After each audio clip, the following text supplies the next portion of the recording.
أنت الرحمن يا الله، أنت الرحيم يا الله، أنت السلام يا الله، أنت العزيز يا الله، أنت القدوس يا الله، أنت الجبار يا الله. ولله الأسماء الحسنى فادعوه بها. نحمده ونصلي على رسوله الكريم، أما بعد، فأعوذ بالله من الشيطان الرجيم، بسم اللہ الرحمن الرحیم، رب اشرح لی صدری ویسر لی امری واحلل عقدۃ من لسانی یفقہوا قولی۔ ناظرین، پروگرام اللہ کے خوبصورت نام کے ساتھ آپ کی خدمت میں حاضر ہیں۔ آج ہم انشاءاللہ لفظ جلالہ یعنی اللہ، جو اللہ سبحانہ تعالیٰ کا ذاتی نام ہے، اس پر بات کریں گے۔ قرآن مجید میں اللہ سبحانہ تعالیٰ نے اپنا تعارف خود اللہ کے نام کے ساتھ کروایا ہے، اور اس کے لیے اس کا بہترین تعارف آیت الکرسی میں ہوا ہے۔ اللہ لا الہ الا هو الحی القیوم لا تأخذہ سنۃ ولا نوم لہ ما فی السماوات وما فی الارض من ذا الذی یشفع عنده الا بإذنہ يعلم ما بين أيديهم وما خلفهم ولا يحيطون بشيء من علمه إلا بما شاء وسع كرسيه السماوات والأرض ولا يؤوده حفظهما وهو العلي العظيم۔ اللہ وہ ہے کہ اس کے سوا کوئی معبود نہیں، زندہ ہے، ہر چیز کو قائم رکھنے والا ہے، نہ اسے اونگ آتی ہے اور نہ نیند۔ جو کچھ بھی آسمانوں اور زمین میں ہے اسی کا ہے۔ کون ہے جو اس کے پاس اس کی اجازت کے بغیر سفارش کرے؟ وہ جانتا ہے جو کچھ ان کے سامنے ہے اور جو ان کے پیچھے ہے، اور وہ اس کے علم میں سے کسی چیز کا احاطہ نہیں کر سکتے مگر جتنا وہ خود چاہے۔ اس کی کرسی آسمان و زمین پر چھائی ہوئی ہے، اور اسے ان دونوں کی حفاظت نہیں تھکاتی۔ وہ سب سے بلند اور سب سے بڑا ہے۔ یہ ہے اللہ رب العالمین۔ لفظ اللہ سبحانہ تعالیٰ کا ذاتی نام صرف اللہ ہی کے لیے مخصوص ہے۔ پوری کائنات میں اللہ کے نام سے سوائے اس کے کوئی بھی نہیں جانا جاتا، کسی اور کا یہ نام ہے ہی نہیں۔ هل تعلم له سمیہ؟ نہیں۔ یہ نام ایک انتہائی خوبصورت نام ہے۔ اگر اس کی تحریر پر آپ غور کریں تو اس کے ساری شیپ اوپر کو اٹھتی ہوئی جاتی ہے، جو اپنی تحریر کے اعتبار سے بھی اللہ سبحانہ تعالیٰ کی عظمت اور بلندی پر دلیل ہے۔ اس کو اسم الجلالہ، اللہ کا عزت والا نام، بلند نام، جلیل القدر نام، جو اسماء حسنہ میں سے سب سے عظیم اور اعلیٰ ہے، صرف اسی کا ہے۔ اس کے لغوی معنی کیا ہے؟ اس کا مطلب کیا ہے؟ اس کی اصل الالہ ہے، لیکن باقی اسماء کے ساتھ جب ال لگتا ہے تو الگ پڑھا جاتا ہے۔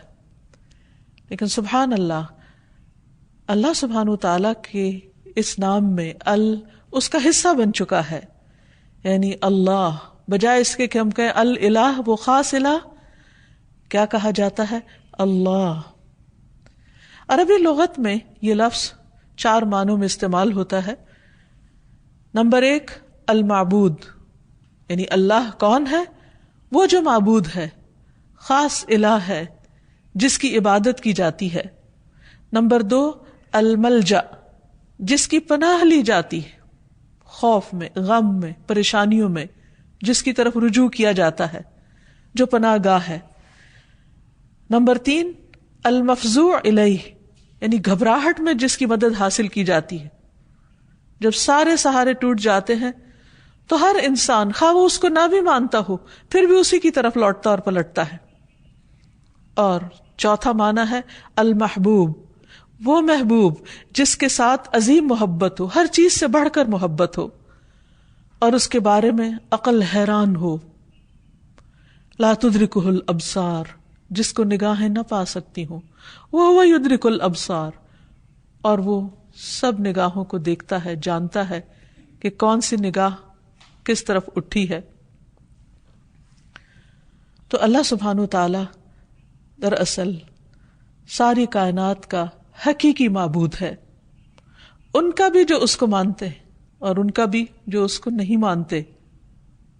الہ برحق وہی ہے جس کی عبادت کی طرف بندوں کے دل مائل ہوتے ہیں جب وہ اس کو دریافت کر لیتے ہیں، جب وہ اس کو پہچان جاتے ہیں، جب وہ اس کی نعمتوں اور اس کی بنائی ہوئی عظیم نشانیوں کو دیکھ کر اس کی طرف مائل ہو جاتے ہیں، جب ان کے دل اس کی وحدانیت کی گواہی دینے لگتے ہیں اور پوری انکساری اور عاجزی کے ساتھ اس کے آگے جھکتے ہیں، اسی سے امیدیں لگاتے ہیں، اسی سے ڈرتے ہیں، اسی کی عظمت دل میں پہچانتے ہیں، پھر اسی کی اطاعت کرتے ہیں، اپنی ضروریات اور مشکلات میں اسی کی طرف رجوع کرتے ہیں۔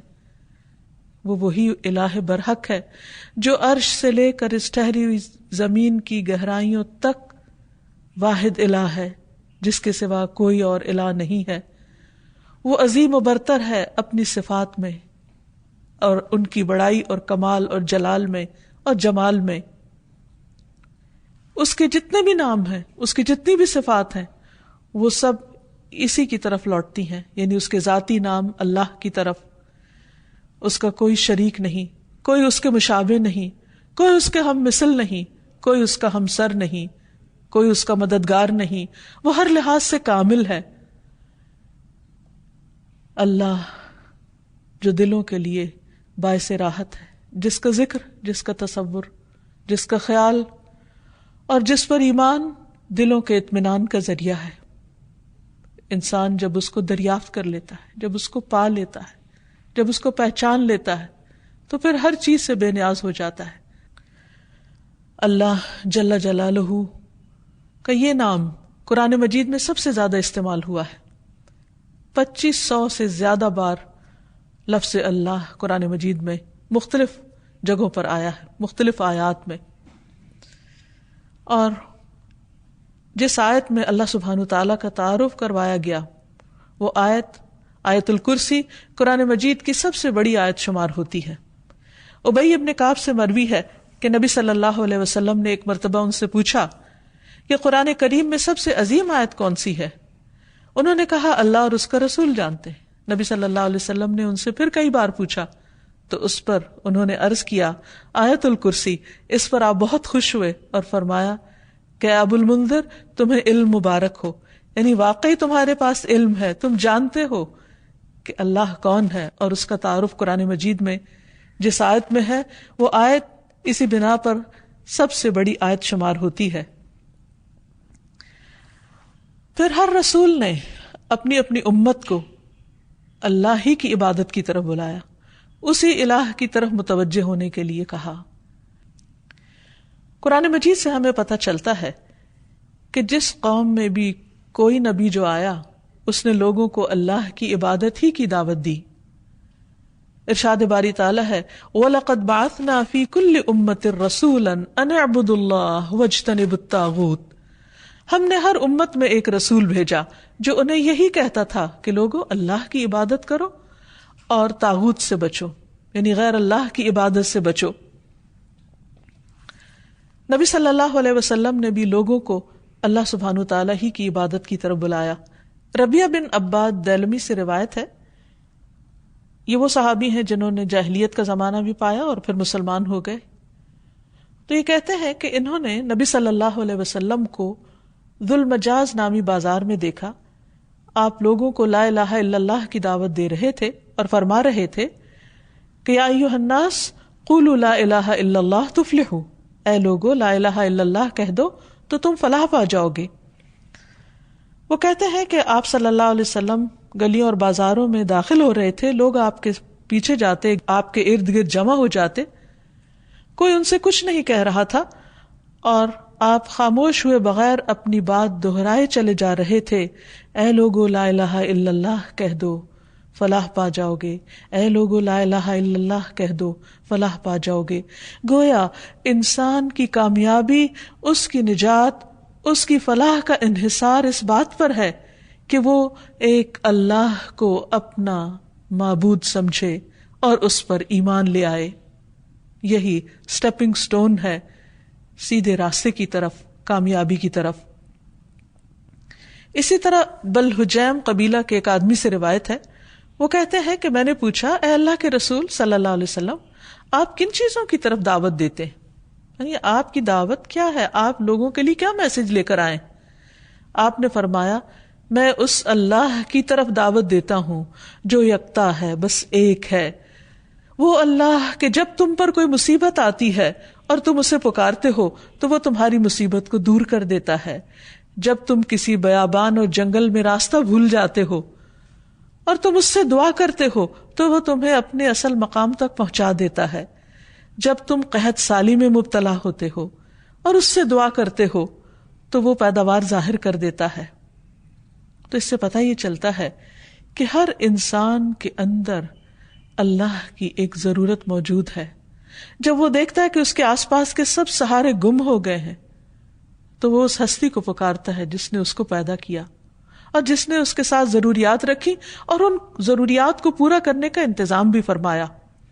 انسان اپنی فطرت میں اپنے رب کو پہچانتا ہے، لیکن اس کا ماحول اس کو مختلف طرح کے اندھیروں میں رکھ کر اس رب سے دور کر دیتا ہے. رسول اللہ صلی اللہ علیہ وسلم نے دراصل لوگوں کو انہی اندھیروں سے نکالا.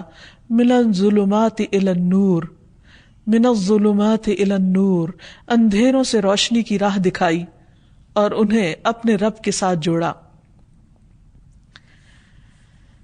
پھر یہ کہ لفظ اللہ کے کچھ خصائص بھی ہیں.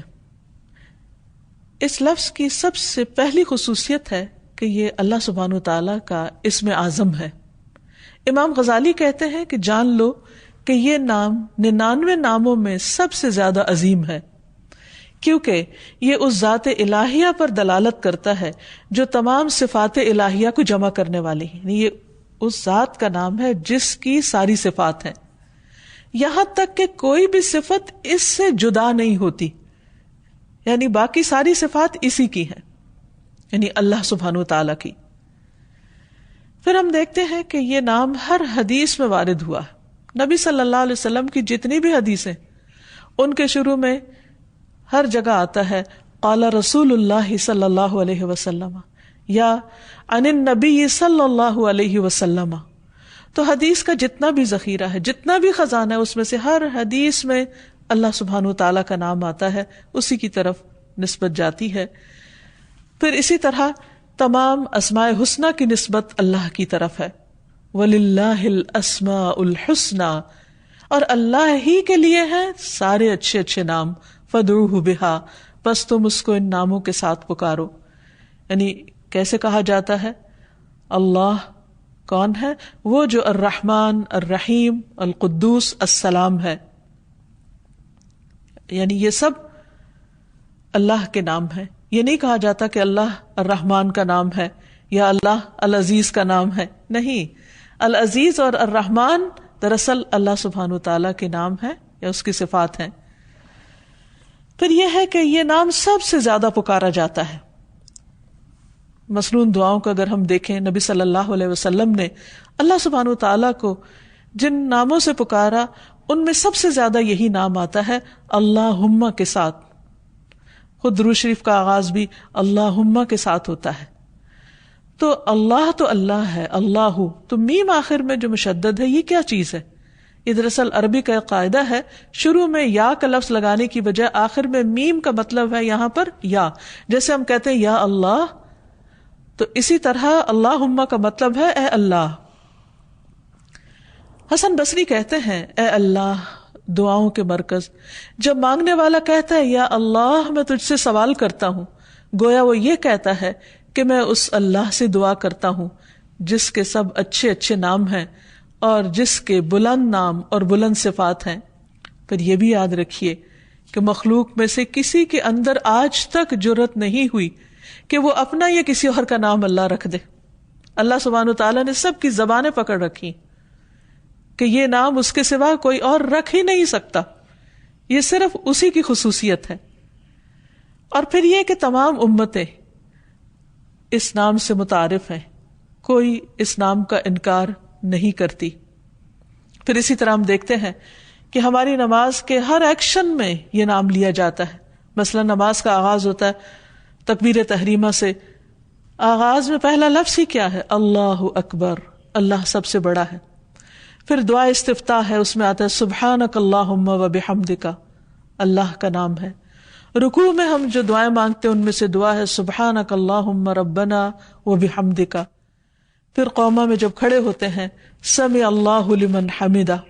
پھر سجدے میں جاتے ہیں تو کہتے ہیں اللہم لک سجدت، اے اللہ میں نے تیرے لیے سجدہ کیا۔ پھر تشہد کی دعاؤں میں سے ہے اللہم اغفر لی ما قدمت وما اخرت وما اسررت وما اعلنت، اے اللہ مجھے بخش دے جو بھی میں نے پہلے گناہ کیے، جو بعد میں کیے، جو چھپ کے کیے اور جو ظاہری طور پر کیے۔ پھر نماز کے اختتام کس پر ہوتا ہے؟ السلام علیکم ورحمۃ اللہ، اس میں بھی اللہ کا نام لیا جاتا ہے۔ تو گویا پورا دن ہم اس کی تکرار کرتے رہتے ہیں، نمازوں کے اندر بھی اور نمازوں کے باہر بھی۔ دن کا آغاز ایک مسلمان کس طرح کرتا ہے؟ سب سے پہلے دعا مانگتا ہے الحمدللہ الذی احیانا بعدما اماتنا۔ گویا آنکھ کھلتے ہی پہلا لفظ جو اس کی زبان پر آتا ہے وہ اللہ کے شکر کا ہے، الحمدللہ۔ پھر اسی طرح مختلف کام کاج کرتے ہوئے اگر چھینک آ جاتی ہے تو الحمدللہ، کسی اچھی چیز کو دیکھتا ہے انسان تو سبحان اللہ، اللہ کی قدرت یاد آتی ہے۔ پھر کسی چیز پر حیران ہوتا ہے کہتا ہے ماشاء اللہ۔ پھر اسی طرح کوئی گناہ ہو جاتا ہے تو کہتا ہے استغفر اللہ، بلندی کی طرف چڑھنے لگتا ہے تو کہتا ہے اللہ اکبر، نیچے کو اترنے لگتا ہے تو کہتا ہے سبحان اللہ۔ پھر اسی طرح دن کے سارے کام کاج کرتے ہوئے جب رات کو سونے لگتا ہے تو دائیں طرف لیٹتے ہوئے اپنا دائیں ہاتھ اپنے دائیں گال کے نیچے رکھ کر اپنے رب کو پکارتا ہے اللہم بسمک اموت و احیا۔ پھر اسی طرح اس نام کی کچھ اور خصوصیات ہیں، اور وہ یہ کہ عربی میں قسم کے لیے جو تا استعمال ہوتی ہے وہ صرف اسی نام پر وارد ہوتی ہے، تاللہ۔ پھر اسی طرح اس لفظ کا خاصہ یہ ہے کہ الحمد کا استعمال صرف اللہ کے ساتھ ہوتا ہے، یہ نہیں ہوتا الحمد الرحمن، الحمد للرحمن یا الحمد للرحیم، نہیں، الحمد للہ۔ اسی طرح باقی بھی بہت سے جب ہم دعائیں اللہ تعالیٰ سے مانگتے ہیں یا اللہ تعالیٰ کی تعریف بیان کرتے ہیں تو لفظ اللہ ہی کے ساتھ کر رہے ہوتے ہیں۔ پھر اس نام کی بہت سی برکات بھی ہیں، یعنی یہ صرف ایسا نہیں کہ صرف ایک نام ہے، بلکہ یہ ہماری روح اور ہمارے دل کی زندگی ہے۔ جب ہم تکلیف میں ہوتے ہیں، جب ہم کسی بھی طرح تنہا محسوس کرتے ہیں تو یہ نام ہمارے اندر سے تنہائی کا احساس ختم کر دیتا ہے۔ اللہ سبحانہ وتعالیٰ کا یہ نام یعنی اللہ جو اس کا ذاتی نام ہے، یہ صرف ایک نام ہی نہیں، اس کی بہت سی برکات بھی ہیں، اس کے بہت سے فائدے ہیں۔ یہ صرف اس کا نام نہیں، یہ اس کی پہچان بھی ہے، اور یہ ہماری دل، روح اور جان کی زندگی ہے۔ ہم جب تنہا ہوتے ہیں تو جو ہی اس کا نام لیتے ہیں یوں لگتا ہے کوئی تنہائی نہیں۔ جب خوف زدہ ہوتے ہیں اور اس کو پکارتے ہیں تو لگتا ہے کوئی خوف نہیں۔ ایک دم دلوں کو قرار آ جاتا ہے، تسکین مل جاتی ہے۔ اگر انسان تکلیف کے وقت بسم اللہ کہتا ہے تو اس کی تکلیف دور ہو جاتی ہے۔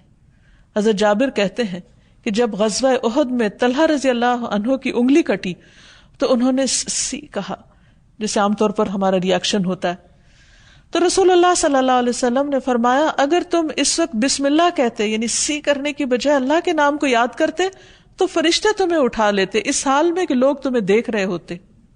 یعنی اتنی قوت ہے اس نام کے اندر۔ پھر اسی طرح ہم ہر کام کے شروع میں بھی بسم اللہ پڑھتے ہیں اور اس سے اس کام میں برکت ہو جاتی۔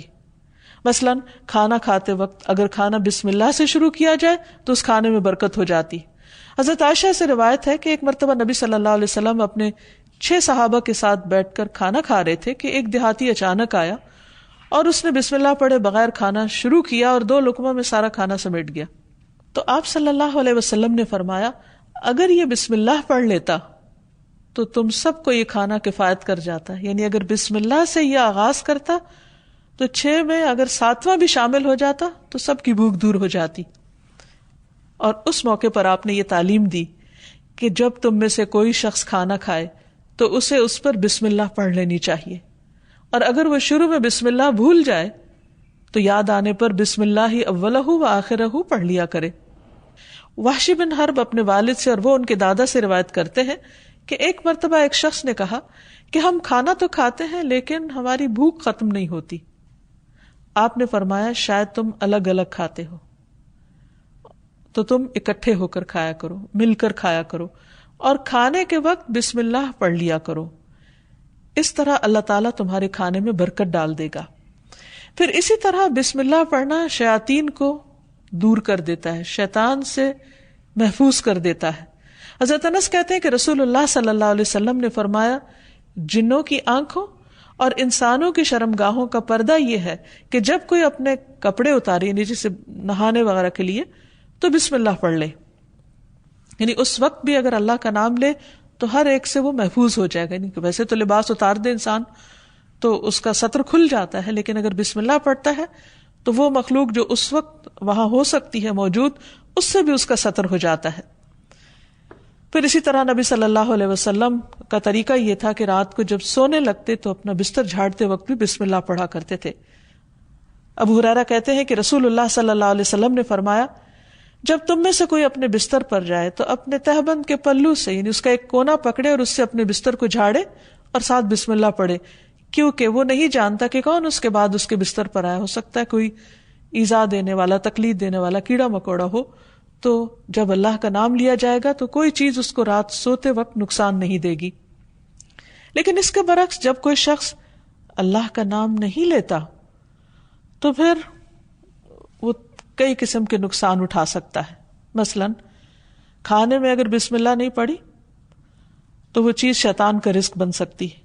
ابن عباس کہتے ہیں رسول اللہ صلی اللہ علیہ وسلم نے فرمایا کہ ابلیس نے کہا اے رب تو نے اپنی ساری مخلوق کا رزق واضح طور پر بتا دیا ہے، تو میرا رزق کہاں ہے، میں کیا کھاؤں گا؟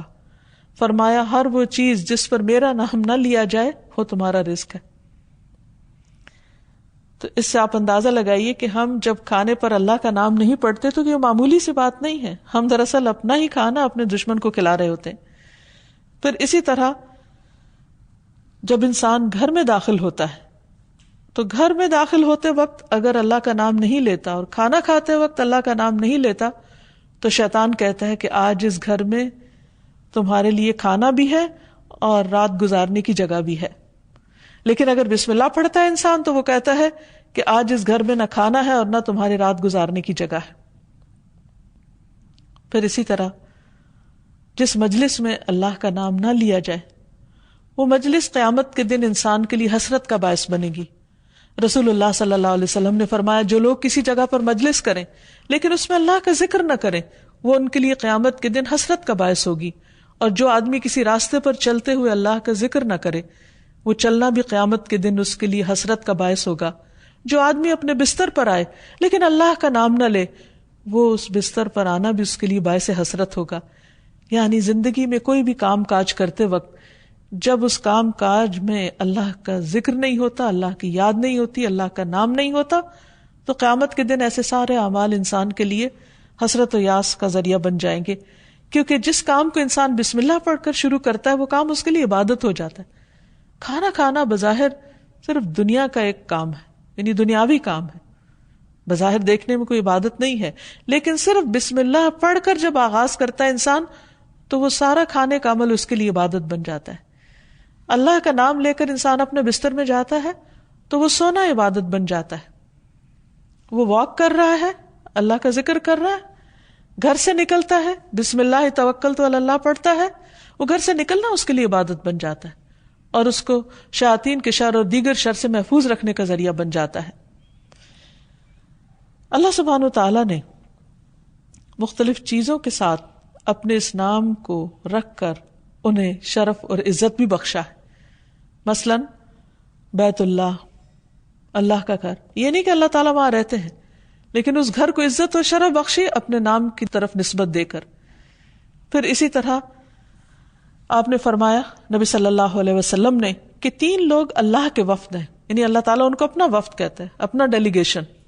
غازی، حج کرنے والا اور عمرہ کرنے والا، ان کو بھی اللہ سبحانہ و تعالیٰ نے عزت اور شرف بخشی اپنے نام کے ساتھ. پھر اسی طرح کچھ لوگوں کو اللہ تعالیٰ نے اہل اللہ کہا ہے، یعنی اللہ کے اہل. انس رضی اللہ عنہ سے مروی ہے کہ رسول اللہ صلی اللہ علیہ وسلم نے فرمایا لوگوں میں سے کچھ اہل اللہ ہوتے ہیں.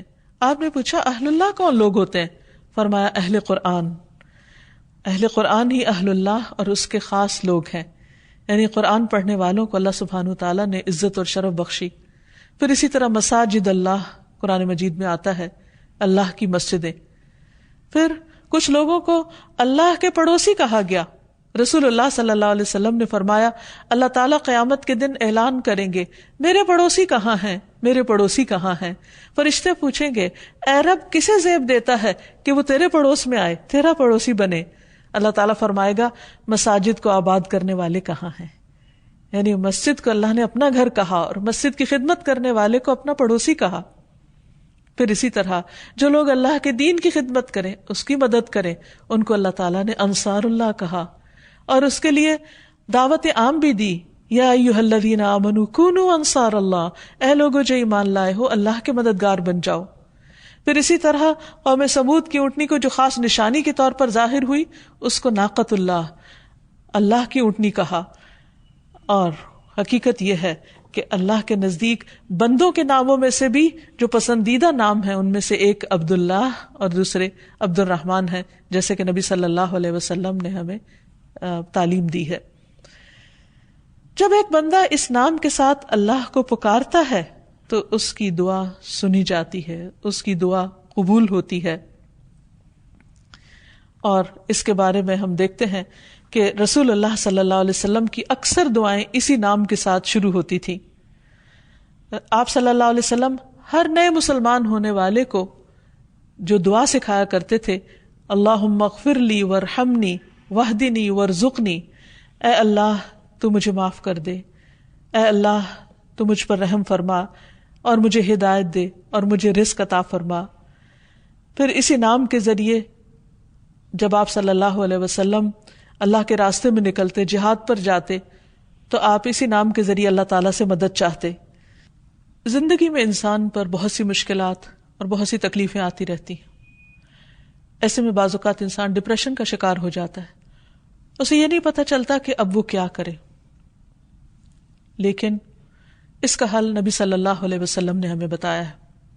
حضرت اسماء بنت امیس کہتی ہیں کہ مجھ سے رسول اللہ صلی اللہ علیہ وسلم نے فرمایا کیا میں تمہیں ایسے کلمات بتاؤں کہ جن کو پڑھنے سے غم اور پریشانی دور ہو جاتی ہے، اور وہ ہے اللہ اللہ ربی لا اشرک بہ شیئا، اللہ اللہ ہی میرا رب ہے، میں اس کے ساتھ کسی کو شریک نہیں کرتا. جب انسان کثرت سے اس کی تکرار کرتا ہے تو بڑے سے بڑا رنج اور غم دور ہو جاتا ہے، کیونکہ نبی صلی اللہ علیہ وسلم نے جو بھی ہمیں تعلیم دی ہے وہ دراصل اللہ سبحانہ تعالیٰ ہی نے آپ کو دی تھی، اور اسی کی روشنی میں آپ نے وہ تمام چیزیں ہمیں سکھائیں. اسی طرح حضرت یعقوب علیہ السلام پر جب بہت غم آیا بیٹے کی جدائی کا تو انہوں نے بندوں سے شکوہ شکایت نہیں کی، بلکہ کیا کہا انما اشکو بثی وحزنی الی اللہ، انما اشکو بے شک میں شکوہ کرتا ہوں، بثی وحزنی اپنے رنج و غم کا، الی اللہ صرف اللہ کی طرف. اور حقیقت یہ ہے کہ جب انسان ایسی حالت میں اللہ کی طرف رجوع کرتا ہے تو اللہ سبحانہ وتعالیٰ اپنے غیب کے خزانوں سے اس کی مدد کرتا ہے اور اس کو تنہا نہیں چھوڑتا، اس کو تھام لیتا ہے. لفظ اللہ کے ساتھ پکارنا دعاؤں کی قبولیت کا ذریعہ بنتا ہے. ایک اور روایت سے ہمیں پتہ چلتا ہے، عبداللہ بن بریدہ اسلمی اپنے والد سے روایت کرتے ہیں کہ نبی صلی اللہ علیہ وسلم نے ایک شخص کو دعا میں پکارتے ہوئے سنا اللہم انی اسألک بانی اشہد انک انت اللہ لا الہ الا انت الاحد الصمد الذی لم یلد ولم یولد ولم یکن لہ کفوا احد. تو آپ نے فرمایا قسم ہے اس ذات کی جس کے ہاتھ میں میری جان ہے، اس نے اللہ کے اس نام کے ساتھ دعا کی ہے جس کے ساتھ دعا کی جائے تو قبول کی جاتی ہے، اور اگر سوال کیا جائے تو عطا کر دیا جاتا ہے. یعنی بندہ اپنے رب سے جو کچھ مانگتا ہے رب اسے عطا کرتا ہے. تو جو شخص اپنے الہ حقیقی کو پہچان لیتا ہے پھر وہ اسی سے مانگتا ہے اور اسی کی عبادت کرتا ہے. ایاک نعبد و ایاک نستعین، وہ اسی کی اطاعت اور بندگی کے لیے اسی کو راضی کرنے کی کوشش کرتا ہے، اور اگر اس کو راضی کرنے میں کسی اور کو ناراض بھی کرنا پڑے تو وہ اس سے ڈرتا نہیں، کیونکہ جو اللہ کو راضی کرتا ہے اللہ سبحانہ وتعالیٰ اس کی حفاظت کرتے ہیں، اور جو بندوں کو راضی کرنے کے لیے اللہ کو ناراض کر دیتا ہے پھر اللہ تعالیٰ اسے بندوں کے حوالے کر دیتے ہیں. ہمارے لیے یہ بہت اہم ہے کہ ہم اپنی پوری زندگی اللہ رب العالمین کے سپرد کریں، اسی کی اطاعت اور فرما برداری میں گزاریں، جیسا کہ اللہ سبحانہ وتعالیٰ نے نبی صلی اللہ علیہ وسلم کو حکم دیا، قل ان صلاتی ونسکی ومحیای ومماتی للہ رب العالمین لا شریک لہ وبذلک امرت وانا اول المسلمین. آپ کہہ دیجئے میری نماز، میری قربانی، میرا جینا اور میرا مرنا سب اللہ رب العالمین کے لیے ہے، اس کا کوئی شریک نہیں، مجھے اسی بات کا حکم دیا گیا ہے اور میں سب سے پہلے فرما بردار ہوں، سب سے پہلے مسلمان ہوں. یعنی کسی بھی قسم کی عبادت، خواہ وہ جانی ہو یا مالی ہو، زندگی کا کوئی بھی کام ہو، سب کا سب اللہ کی رضا کے لیے ہونا چاہیے. جیسا کہ ابراہیم علیہ السلام نے اپنے آپ کو اللہ کے سپرد کیا تھا، اللہ کی اطاعت کی تھی. اذ قال له ربه اسلم قال اسلمت لرب العالمین، جب اس کے رب نے کہا کہ تم اپنے رب کے حوالے کر دو اپنے آپ کو، تو انہوں نے کیا کہا کہ میں رب العالمین کا فرما بردار ہو گیا. ایسا ہی دین دراصل اللہ کا مطلوب دین ہے کہ بندہ اپنے آپ کو اللہ کے حوالے کرے، اسی کا فرما بردار بن جائے، اسی کا اطاعت گزار بن جائے. ارشاد باری تعالیٰ ہے وَمَنْ أَحْسَنُ دِينًا، اس سے اچھا دین کس کا ہو سکتا ہے، ممن اسلم وجہہ للہ، جس نے اپنا آپ اللہ کے حوالے کر دیا، اپنا چہرہ اللہ کے لیے تابع کر دیا، اس کے آگے جھک گیا، اس کی بات کے آگے، اس کے حکم کے آگے. وَهُوَ مُحْسِنٌ، اور وہ محسن بھی ہے، ہر کام کو بہت اچھی طرح کرنے والا ہے. وَاتَّبَعَ مِلَّةَ إِبْرَاهِيمَ حَنِيفًا، اور اس نے ملت ابراہیم کی پیروی کی. وَاتَّخَذَ اللَّهُ إِبْرَاهِيمَ خَلِيلًا، اور اللہ نے ابراہیم کو اپنا دوست بنا لیا. تو جو شخص اللہ کی اطاعت اور فرما برداری کرتا ہے وہ اللہ کا خاص بندہ بن جاتا ہے، اور جو اللہ کا خاص بندہ ہوتا ہے وہ دنیا میں سب سے زیادہ خوش قسمت ہوتا ہے، کیونکہ اسے دنیا کے کسی بڑے کا فیور نہیں، اللہ کا فیور اور اللہ سبحانہ تعالیٰ کی رحمت اور بخشش اور عنایت اور رضا اس کو حاصل ہو جاتی ہے. اور اس سے بڑی کیا چیز ہو سکتی ہے اس شخص کے لیے جو اللہ کو اپنا رب مانتا ہو.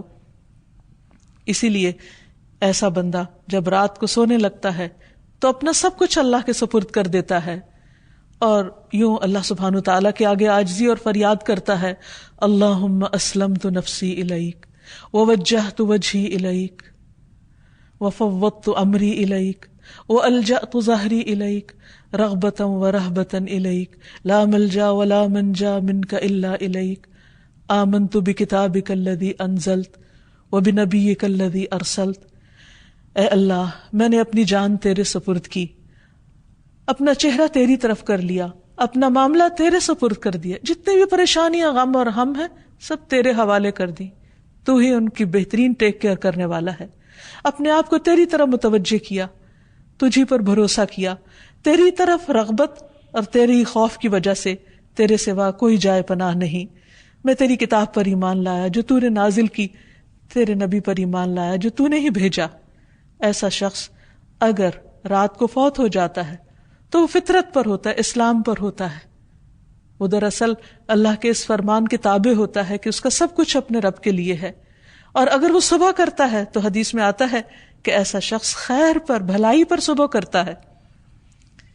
حقیقت یہ ہے کہ جو لوگ اللہ کو پہچان لیتے ہیں وہ سب سے بڑھ کر اللہ سے محبت کرنے والے ہوتے ہیں، اور یہی ان کے ایمان کا تقاضا ہوتا ہے. والذین آمنوا اشد حبا للہ، وہ لوگ جو ایمان والے ہیں وہ اللہ کی محبت میں سب سے زیادہ شدید ہوتے ہیں۔ نبی صلی اللہ علیہ وسلم نے فرمایا، تم میں سے کوئی شخص اس وقت تک مومن نہیں ہو سکتا جب تک اسے اللہ اور اس کے رسول دوسرے سب لوگوں سے زیادہ محبوب نہ ہو جائیں۔